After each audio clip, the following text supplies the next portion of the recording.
not-for-profit.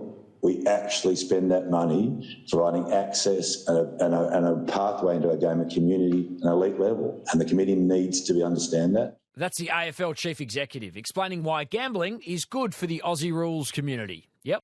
Gillon McLachlan and his NRL counterpart Andrew Abdo were part of a government inquiry into online betting this week, along with those who run the punting companies whose reach seems to grow and grow every year. There were some revelations. Did you know for every bet you make, the AFL and NRL get a cut? Legit. Did you know some betting agencies will block you if you're winning? So what might change? I'm Patrick Stack. This is ABC Sport Daily. Jack Snape is ABC Sports Deputy Editor. He's covered this story for years. Jack, why is the federal government having an inquiry into online betting and what is it designed to achieve? The question of when and how this online gambling inquiry started, it's quite an interesting one. Obviously, at the federal level, the Labor government's come in the last year or so, and they've got their own agenda, and they maybe think that, hey, there could be some political value in looking at this issue. Obviously, there's a heap of sentiment around sports betting and sports betting advertising. Maybe there are too many ads on TV, for example. And I believe the federal government's probably thought, hey, let's have a good look at this, in part to appease or to ensure their constituents' concerns are looked after. But also they think, hey, maybe this is pretty solid political ground. So the Social Services Minister, Amanda Rishworth, kicked off the inquiry last year and it's been set up in the House of Representatives. And so that means a bunch of lower house MPs are receiving evidence and getting people from the sports betting industry into Parliament House and seeing what they have to say for themselves. One of those was the Chief Executive of the AFL, Gillon McLachlan. Recently he made the admission that maybe there was too much punting advertising during Aussie Rules TV broadcasts. So many were interested to hear from him. What did he have to say? Gillon McLachlan has had a pretty interesting relationship with this issue for a long time, really. Over his tenure at the AFL as CEO, we've really seen an explosion of sports betting. And there hasn't really been much pushback or a heap of concern from the AFL, apart from a few things around the edges, minimising exposure during games to odds within the stadiums, for example. But what's happened the last few weeks is particularly interesting because Gillon McLachlan was on Melbourne radio a few weeks ago and he said that, maybe there is too much gambling advertising. I think there's probably too much, yeah. I don't have a problem that other people do around wagering per se. I just think the volume is too much, so it's in your face. And that was a bit of a surprise to everyone in the sector. And so we eagerly awaited his appearance at the committee this week. He seemed to walk back that comment from a few weeks ago a little bit. He said that he was under time pressure in that interview and he wanted to use the hearing to clarify his position. I don't believe that brand advertising per se is too much. I think the inducements are a problem.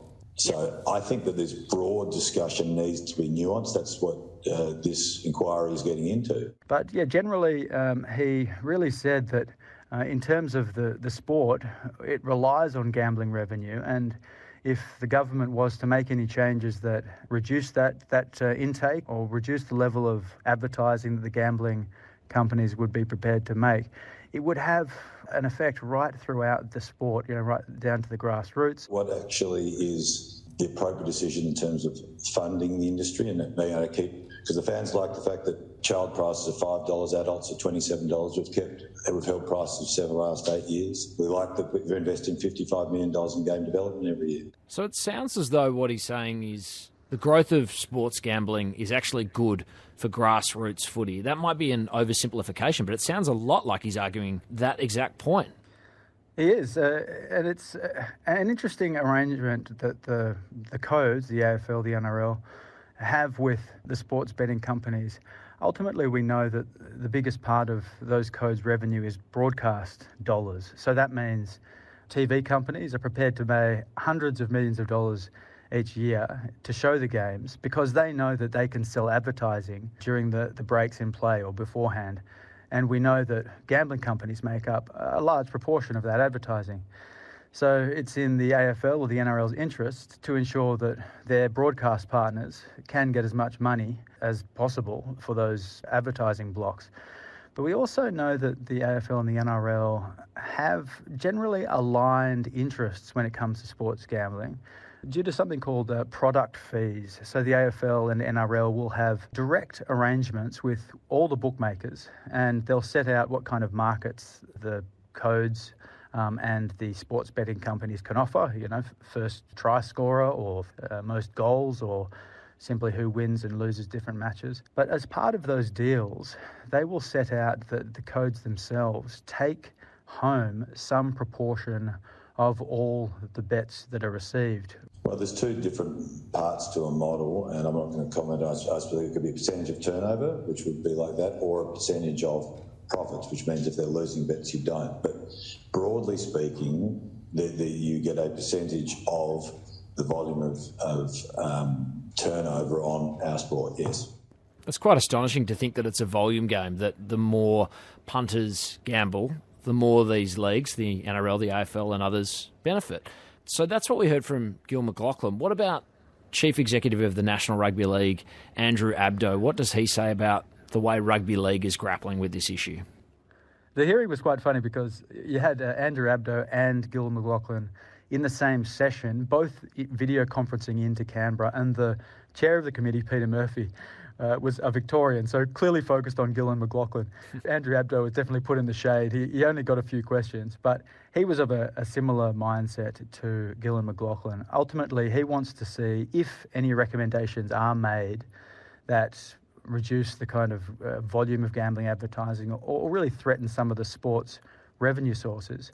He wants it to be balanced and for consideration to be nuanced. We are open to further exploration of the type of advertising and the nature in which it is regulated, provided it's data-based and provided it is taking a holistic view and a balanced view. And I think Gil made some good points around the fact that it needs to be multi-platform as opposed to single platform, and it needs to be taking into account what's actually going to make a difference as opposed to just completely oversimplifying something that is quite nuanced and quite unique. So, ultimately, Andrew Abdo pushed back against the committee to ensure that really Rugby League wasn't shortchanged if they do decide to go down this path. Members of the gambling industry were also part of the inquiry, including Sportsbet Chief Executive Barney Evans. The saying in gambling is that the house always wins, and maybe one of the more interesting parts was when Chair Peter Murphy spoke to Mr Evans about the rare instance where the house loses. What did she uncover?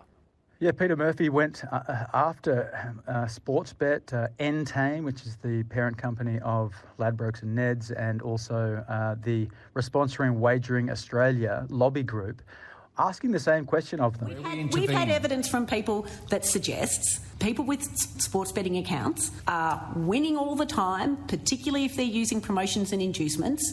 Then they're stopped from being able to continue betting. And as I'm sure you heard me say to a previous witness, I personally know somebody who has been in that situation. So it's not a difficult question.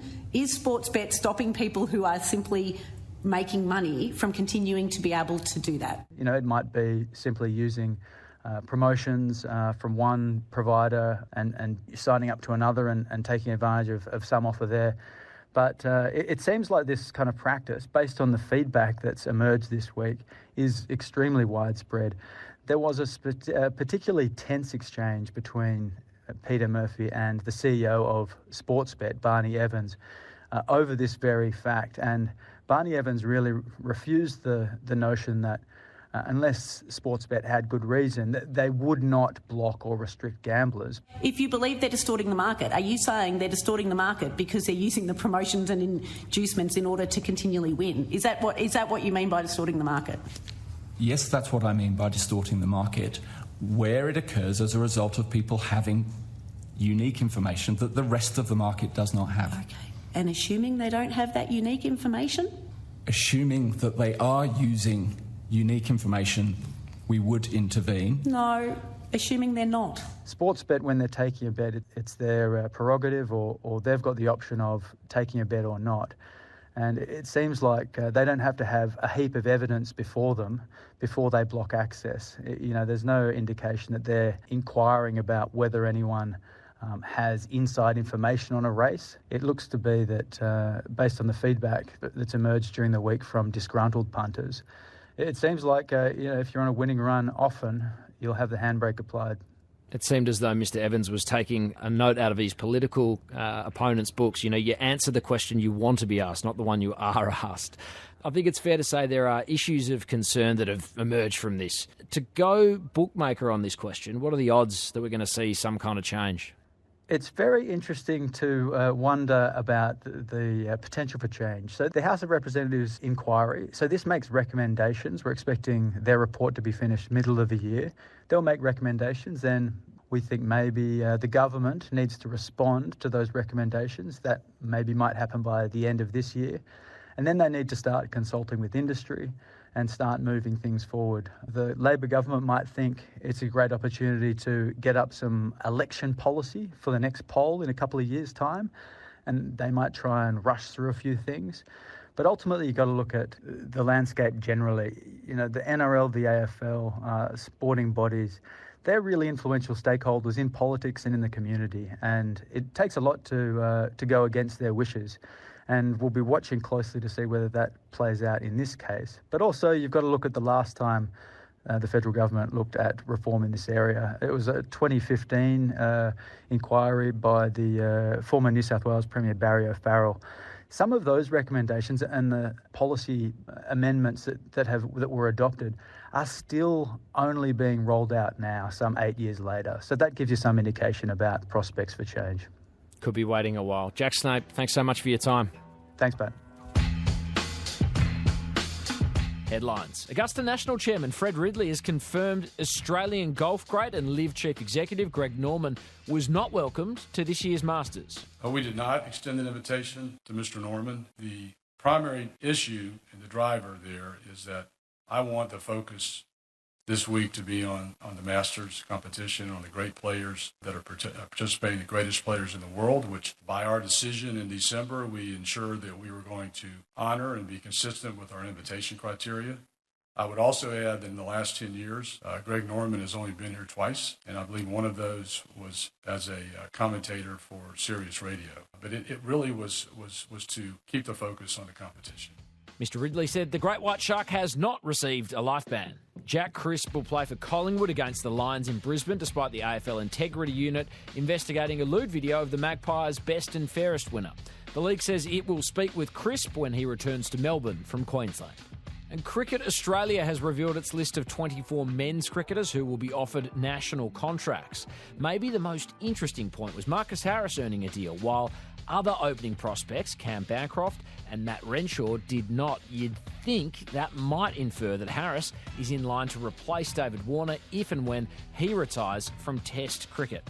The other item of note, Todd Murphy. He gained a contract at the expense of Mitchell Swepson. I'm Patrick Stack. This is ABC Sport Daily, produced by Poppy Penny. A heads up, we are closing down the podcast over Easter. We will see you next Tuesday, having eaten far too much chocolate. We've got something cool for you lined up for next week. Make sure you keep an eye out. Thanks to 3AW and the Masters for the extra audio used in this episode. Hit subscribe for more, or try out the ABC Listen app for thousands of other podcasts, all ad-free.